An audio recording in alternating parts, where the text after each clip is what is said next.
بسابقة أعمال مكونة من 9 مشاريع، منهم مشروعين في الجونة ومشروع في سهل حشيش. الشركة دي موجودة في السوق العقاري من 2007. يلا بينا نبدأ الحكاية ونقول احنا جايين نتكلم على مين النهاردة. ريكس، سوليا، جولز، جي كرابس، مشاريع متعددة كتير مش هنتكلم عليهم أصلا لأن فيهم مشاريع كتير هي اوريدي عايشة وساكنة ومتسلمة. بس احنا النهاردة جايين نتكلم على شركة انيرشيا. شركة انيرشيا لصاحبها المهندس أحمد العدوي. الشركة دي موجودة في السوق المصري من 2007. سابقة أعمال محترمة جدا، ساكنة وعايشة ومتسلمة، وزي ما قلنا من ضمنهم 3 مشاريع، 2 جونة، 1 سهل حشيش. النهاردة جايين نتكلم على جيفيرا. ما تيجوا نعمل حاجة مختلفة النهاردة، وقبل ما نتكلم في المميزات نتكلم في العيوب. احنا اتفقنا مفيش شركة ما فيهاش عيوب. الشركة دي أول طرح ليها لمشروع جيفيرا كان في 2017 ويدوب هم سلموا السنة اللي فاتت، سلموا 350 عميل استلموا اليونت بتاعتهم بالفعل. طب التأخير ده كان سببه ايه؟ يعني انتوا متأخرين قوي كده ليه؟ انتوا أول طرح في 2017 جايين تسلموا السنة اللي فاتت. طب هو ايه الموضوع؟ ولا أي حاجة.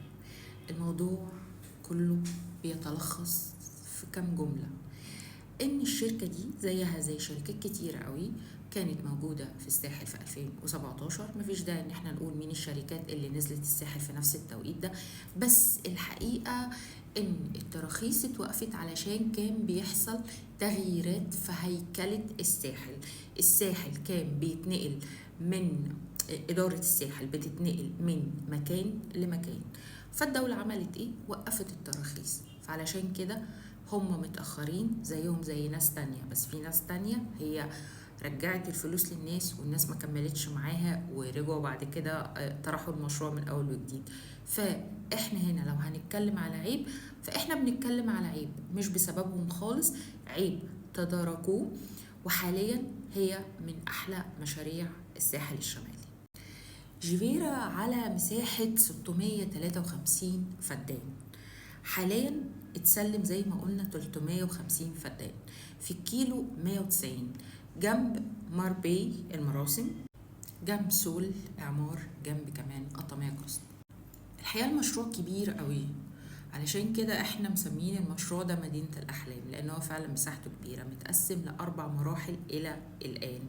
عندي حاجات فيها استلام سنة، عندي حاجات فيها استلام سنة ونص، عندي حاجات فيها استلام 4 سنين. عرض البحر حلو قوي، احنا بنتكلم على 2 كيلو بوينت 6 ده عرض البحر. العمق عندي 2.2، فطبعا الحقيقة عرض البحر مميز جدا. خلونا بقى نشوف ايه الخدمات اللي جوه، ايه المميزات. اول حاجة عندهم ان هم حاليا عندهم مستشفى جوه المشروع، مستشفى جيفيرا هي موجودة جوه المشروع، والطوارئ من دلوقتي شغالة وهتفضل شغالة السنة كلها. طبعا مش حلو ان احنا نبدأ بالمستشفى، بس هي حاجة مهمة جدا، لان من اكتر المشاكل اللي بتقابل الناس وهي في الساحل ان احيانا بتحصل طوارئ وبتحصل حاجات وبيبقى صعب جدا الوصول لأقرب مستشفى. هم عاملين لكم مستشفى جوه المشروع. عندنا بارك على مساحة 35 فدان، ودي مساحة كويسة جدا. البارك دي موجودة برضو في قلب المشروع. عندنا كمان ممشى بطول البحر.